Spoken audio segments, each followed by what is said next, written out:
माँ बाप क्या होता है, इनकी महिमा को, इनकी विशेषता को हम लोग जाने। संसार में लोग उल्टा चाल चलते हैं। प्रथम पूजा माँ बाप का होता है, उसके बाद गुरु का होता है, उसके बाद देवी देवता भगवान का होता है। माँ बाप का दर्जा भगवान राम देते हैं। भगवान राम की व्यवहार को हम लोग थोड़ा जाने। भगवान राम सुबह जगते हैं। भगवान राम को 3 माता, और सबसे पहले राम जाते हैं, तीनों माता को प्रणाम करते हैं। उसके बाद पिताजी दशरथ को प्रणाम करते हैं। उसके बाद गुरु लोग बैठे रहते थे, उनको प्रणाम करते थे। शाम सुबह दिनचर्या का भगवान राम का। भगवान राम संसार में अमर है, उनकी वाणी अमर है। भगवान राम कह गए हैं, प्रातः काल उठ के रघुनाथा, मात पिता गुरु नावही माथा। हे मानव, तुम प्रातः काल जगते हो तो सबसे पहले नजर लोगों को माँ बाप पर पड़ता है, क्योंकि माँ बाप बगल में रहता है।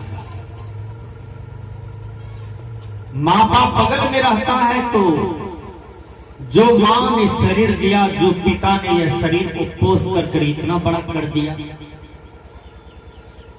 जो पिता ईटा की भट्टी में काम करके, दूसरों के यहाँ मजदूरी करके, कौमी का रोटी खा करके, मरवा की रोटी खा करके, पेट काट करके आपकी काया को पोसा, आपकी काया को सजाया और आपके जीवन को सजाया।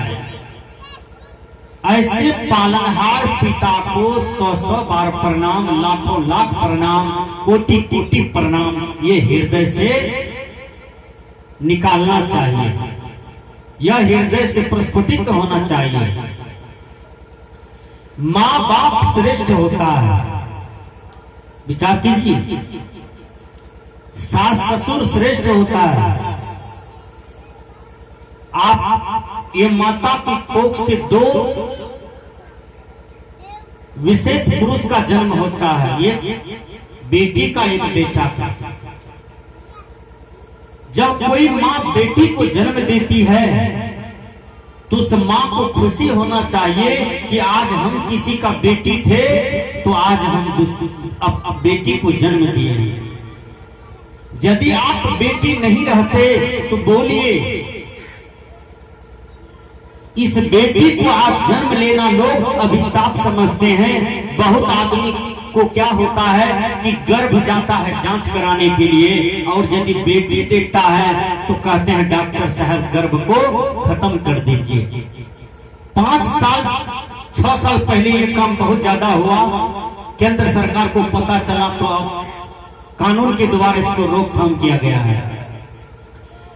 जहां हमारी सोच घटिया है, हमारा चिंतन घटिया है, हमारा विचार घटिया है कि बेटी को देख करके हमारा मन बोझ हो जाता है, तो बोलिए, हर आदमी को बेटा चाहिए, हर आदमी को लड़का चाहिए।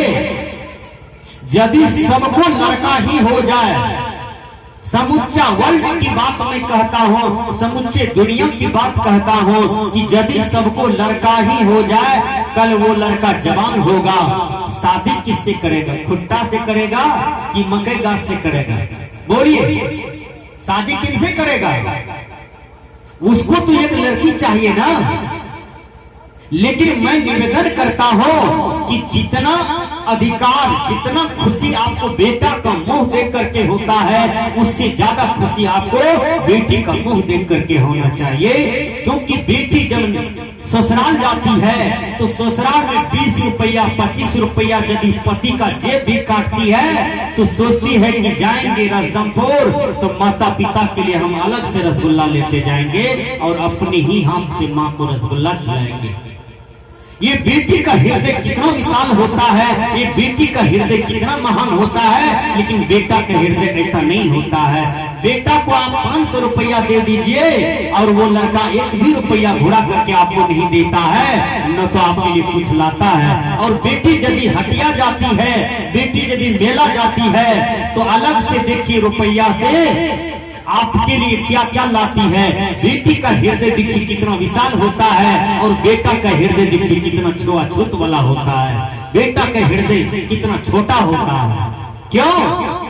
इसलिए शास्त्र में कहा गया कि बेटा से 100 गुना बेटी भली। विचार कीजिए, आज प्रत्येक आदमी बेटी से दुखी नहीं है? बोलिए, आपको भी बेटी है, 4 ठो बेटी, 2 ठो बेटी, 3 ठो बेटी, किसी किसी को 10-10 ठो बेटी होता है। मैं एक बार कार्यक्रम में था सुपौल जिला में, और ललित नारायण बाबू के बगल में एक गांव पड़ता है, वहां चौधरी का बस्ती पड़ता है।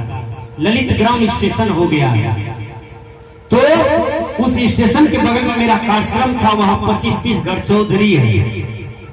एक चौधरी को 10 बेटी और 10 बेटी देखने में बहुत सुंदर, सब मैट्रिक इंटर कर ली बेचारी।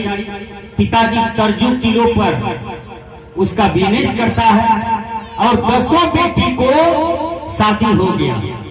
लड़का वाला अपने द्वार पर आ करके 1 भी रुपया नहीं लिया, शादी करके सब लेते चला गया, सब अमीर घर में गया। हम 10 बेटी के यहाँ जाते हैं सत्संग करने के लिए, क्योंकि उसके माँ बाप से हम जुड़े हुए हैं। तो 10 बहन अपने अपने यहाँ ले गया। वो मकान, मंजिला, 4 चक्का गाड़ी, वो इमारत है। विचार कीजिए, 1 रुपया तिलक नहीं लगा। तो जो आदमी सोचते हैं कि बेटी जन्म लिया है, बेटी को 10 लाख रुपया देना पड़ता है तिलक, तब बेटी का निपटारा होता है, लेकिन यह कहना गलत है। क्योंकि वही 10 बेटियां वाले बाप को हमने देखा कि बेटी भाग से जन्म लिया और अपना अपना घर चली गई, और लड़का वाला आया अपने हाथ पकड़ करके लेके बढ़िया से मांग में सिंदूर दे करके प्रतिष्ठा के साथ शादी करके लेके चला गया। बोलिए, बेटी जन्म लेती है तो अपने भाग से लेता है, और बेटा भी जन्म लेता है तो अपना ही भाग से जन्म लेता है। इसलिए दोनों का अधिकार बड़ा होता है, दोनों का अधिकार एक रस है, एक समान है। इसलिए न बेटी बोझ है न बेटा बोझ है। इस धरती पर बेटा बेटी दोनों समान चाहिए। इस संसार में, दुनिया में, समाज में बेटा बेटी समान रूप से चाहिए, दोनों बराबर चाहिए। दोनों को एक दृष्टि से माँ बाप को देखना चाहिए। मैं विचार करता हूँ कि माँ बाप क्या होता है। जब आपके कोख से बेटी जन्म लेना तो उस बेटी को बहुत सुंदर सुंदर कला देना चाहिए, और बेटी को रोटी बनाने के लिए सिखाना चाहिए, चावल बनाने के लिए सिखाना चाहिए, सब्जी बनाने के लिए सिखाना चाहिए, घर द्वार साफ करने के लिए सिखाना चाहिए, अपना शरीर साफ रहे यह भी सिखाना चाहिए, अपना कपड़ा साफ रहे वो भी सिखाना चाहिए, कपड़ा कहाँ रखा जाएगा उसको भी सिखाना चाहिए, और एक एक बर्तन साफ रहे, कोई बर्तन गंदा ना रहे, कोई आसन बासन गंदा ना रहे, सारे गुण अपना बेटी को देना चाहिए। और बेटी को ये सिखाना चाहिए, बेटी जब तुम हमारे घर छोड़ करके तुम अपना ही घर चल जाओगे, जिसको ससुराल कहा जाता है, बेटी जब तुम ससुराल चले जाओगे ना, तुम्हारा सास भी झगड़िया रहेगा ना, तुमको गाली भी पड़ेगा बेटी, तो तू गाली नहीं देना, तुम उसको प्यार देना। देखिए, प्यार से आदमी को जीता जाता है, प्रेम से आदमी को जीता जाता है। भगवान बुद्ध ने कहा था कि विरोध से विरोध का अंत नहीं होता है। यदि कोई आपसे लड़ाई करते हैं, आप भी लड़ाई करके जीतना चाहते हैं, तो आप नहीं जीत पाइएगा। आपको प्रेम करना होगा, आपको प्यार करना होगा, तब आपको डिग्री मिलेगी। लड़ाई में आज तक कोई नहीं जीत पाया, सबका हार हुआ है। हमारे कहने का भाव है कि लड़ाई झगड़ा करने से कुछ नहीं मिलता है। लड़ाई झगड़ा का रिजल्ट जो है वह फेल है। इसलिए संत महात्मा कहते हैं कि लड़ाई झगड़ा कभी नहीं करना चाहिए। दिमाग में लीजिए एक बात, बेटी को ये सिखाना चाहिए, बेटी तुम सास के पास जाओगे ना तो शाम सुबह सास को आरती दिखाना, प्रणाम करना, सास की साड़ी खींच देना, ससुर का धोती खींच देना, सास ससुर को कोलगेट ब्रश हाथ में दे देना। बेटी तुम सास को अपनी माँ की तरह समझना। बेटी तुम कभी भी किसी से नफरत नहीं करना। तुम अपनी ननद से, अपने देवर से भी प्रेम करना और अपने व्यवहार को बनाए रखना। ये जीने की कला है। विचार कीजिए, मैंने कहा माँ बाप क्या होता है। जो बहन एक बच्चा को जन्म दिया वो माँ हो जाती है। जो लड़का एक बच्चा को पालनहार करने लगा वो बाप बन जाता है। जब आप माँ बाप की सीढ़ी पर हो गए तो विचार कीजिए, संसार में आप परमात्मा की सीढ़ी पर हो गए। एक बच्चा को जन्म दिए, उसके जीवन में शिक्षा हो, उसी के जीवन में दीक्षा हो। आप बेटी हैं, कल पुतोह बनेंगे, कल सास ससुर मिलेंगे और उस बेटी को कह दीजिए कि बेटी तुम अगरबत्ती जलाना, उस अगरबत्ती को खुट्टा के पास नहीं ले जाना, मट्टी के थुम्बा के पास नहीं ले जाना, तुम पत्थर वाला भगवान के पास नहीं ले जाना। अगरबत्ती जला करके तुम सास को 5 बार दिखा देना और ससुर को 5 बार दिखा देना, उसको प्रणाम कर लेना। वो समझ लेगा कि हमको भगवान भगवती मानते हैं और दिल से आशीर्वाद देगा, बेटी तुमको सब कुछ हो जाएगा। विचार कीजिए, ये जीने की कला है, ये व्यवहार की कला है। एक घर में एक नई नवेलन कन्या आई, बहुरानी दुल्हन। तो दुल्हन तो आई, बूढ़ी माँ जो थी उसकी सास, वो जड़ पूजा में उलझी हुई थी। जड़ पूजा मतलब पत्थर पूजा। एक एक माता बहन को देखिए, पति को कहेंगे कोढ़िया, पति को 9 प्रकार की गाली बकेंगे। ये मुख से, ये मुख पर लिपस्टिक घसेंगे खूब कि ठोर सुंदर लगे, हमारा मुंह का नाक सुंदर लगे। लेकिन यही मुख से 70 प्रकार की गाली बकते हैं, तो लिपस्टिक लगाने से क्या फायदा होगा? बोलिए, केवल चमड़ी चिकन लगे, अब बोली चिकने नहीं है, बानी चिकने नहीं है, तो लिपस्टिक लगाने से क्या फायदा होगा? ये ठोर जो है केबाड़ी तो नहीं है जो आप पेंट करते हैं, यह ठोर जो है खिड़की तो नहीं है जो आप पेंट करते हैं। माँ सीता लिपस्टिक लगाई थी, आज सुंदर हो गई, सबके घर में फोटो है सीता का। माँ मीरा का लिपस्टिक लगाई, माता सबरी लिपस्टिक लगाई थी, चमड़ी को सजाया था नहीं, वो लोग कर्म को सजा लिया, अपने गुण को सजा लिया, गुरु भक्ति कर लिया, वो सुंदर हो गई।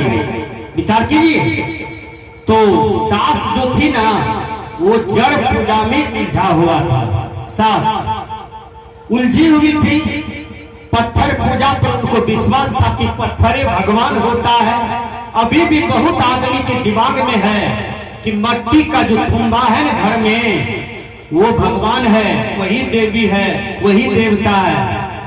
पति देवता को गाली देते हैं, सास देवता को, ससुर देवता को नफरत करते हैं, उनसे प्रेम प्यार नहीं करते हैं। मट्टी के थुम्बा के पास मिश्री भी चढ़ाते हैं, 50 रुपया खर्चा भी करते हैं और उसको प्रणाम करते हैं। अब पति को प्रणाम करने बोलिए तो कहेगा लाज लगता है। देखिए, ससुर को प्रणाम करने के लिए बोलिए तो कहेगा लाज लगता है। कैसे करेंगे? हैं? मट्टी के थुम्बा को प्रणाम करेगी, पत्थर वाला भगवान को प्रणाम करेगी, लेकिन जो सही भगवान है, जो मेंटेनेंस करती है, जिस पति भगवान के चलते नाक से लेकर के यहाँ तक सिंदूर शोभा देती है, तो उस पति भगवान को प्रणाम करने में लाज लगता है माताएं को। लेकिन याद रखना कि आपके लिए सच्चा देवी देवता है धरती पर तो आपका पति है। मैं निवेदन करता हूं कि आप 1000 भगवान को न पूजो, अपने पति को पूजो, पति को खुश रखो, पति को सेवा करो, तो तुमको दुनिया में सब चीज मिल जाएगा। विचार कीजिए, मैंने कहा कि उसकी सास जड़ पूजा में उलझी हुई थी, उनको पत्थर पर, मट्टी के थुंगा पर बहुत विश्वास। जब पुतहो उतर गई ना, तो माताएं लोग जाती है परछने के लिए, परछने के लिए जाती है ना नटका पुतों को, तो परछने के लिए जाती है, तो दुल्हन को उतार लिया गाड़ी पर से, गीत गैने गैने गैने द्वार पर लाई। जब द्वार पर लाई तो थड़िया में पैर दिया, क्या क्या विध होता है वो सब किया, उसको ले गया गोसाई घर। गोसाई घर जो होता है ना, बड़ी छोटका घर होता है। मनुष्य अपना रहने के लिए 3 मंजिला 4 मंजिला घर बनाता है, और गोसाई भगवान का घर छोटका बना देता है। अपना 4 मंजिला पर रहेगा, गोसाई भगवान को 1 मंजिल नसीब नहीं है। देखिए, अपना 10,000 में कपड़ा लेता है, गोसाई भगवान के लिए 25 टका में 1 मीटर का कपड़ा लेता है। मनुष्य कितना चालाक हो गया है, विचार कीजिए। तो सास जो थी ना, वो लेके चली गई दुल्हन को गोसाई घर, कल के एकरा प्रणाम करो। वो बेचारी कबीरपंथी की बेटी थी, संत मत की बेटी थी, वो सब दिन साधु का सेवा किया था, साधु को प्रणाम किया था। देखिए, अभी हमारी दिलीप बाबू मिले, कुछ मजाक भी हुआ, और दिलीप बाबू की जो बड़ी बेटी है, वो अपने पूरे परिवार के सामने में आए और हमको प्रणाम कर लिए। ये शिष्टाचार कितना बढ़िया है कि संत पर नजर पड़ा तो वो तुरंत प्रणाम कर लिए।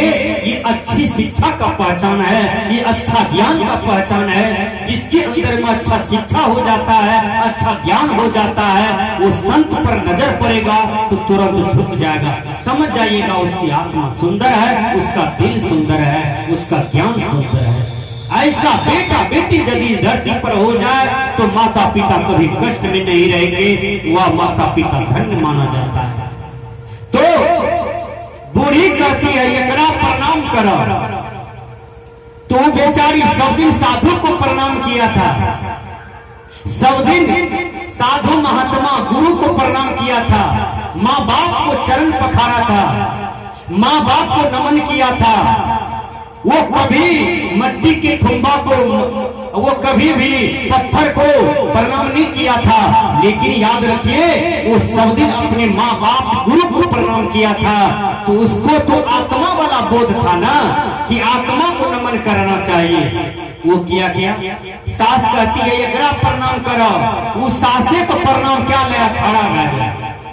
फिर बुढ़िया करके हे हमें गहिल माय नहीं छिए, गहिल माय छिए, ओकरा प्रणाम करो। उस सास के प्रणाम क्या ले खड़ा भे जाए करके हे बहरी नहीं सुने छा, तोरा कहे छियो ओकरा प्रणाम करेला, हमरा क्या करे छो, हम ही गहिल माय छिए। उ फेरू सासे प्रणाम क्या ले अमने छोड़ दे, ओकरा दिस देखबे नहीं करे, टोकबे नहीं करे ओकरा। वो देवता बेचारा कुछो नहीं बोले। ई देवता को गुस्सा उठे सास देवता का, ई कहे हे ओकरा प्रणाम करो ना, हमरा क्या करे छो, हमरा हमें कुछो नहीं चाहिए। विचार कीजिएगा, ये हीन भावना लोगों को दुर्बल बना दिया।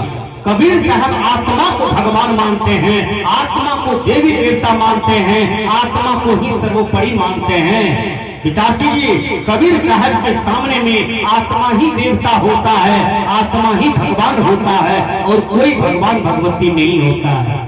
मैं बता देता हूं कि आपके मोबाइल में रिचार्ज नहीं है, उस मोबाइल आपके पास पैसा भी नहीं है, माँ के पास ले जाइए, मांगे एको टका नहीं है तो 150 टका दे हम रिचार्ज करेंगे।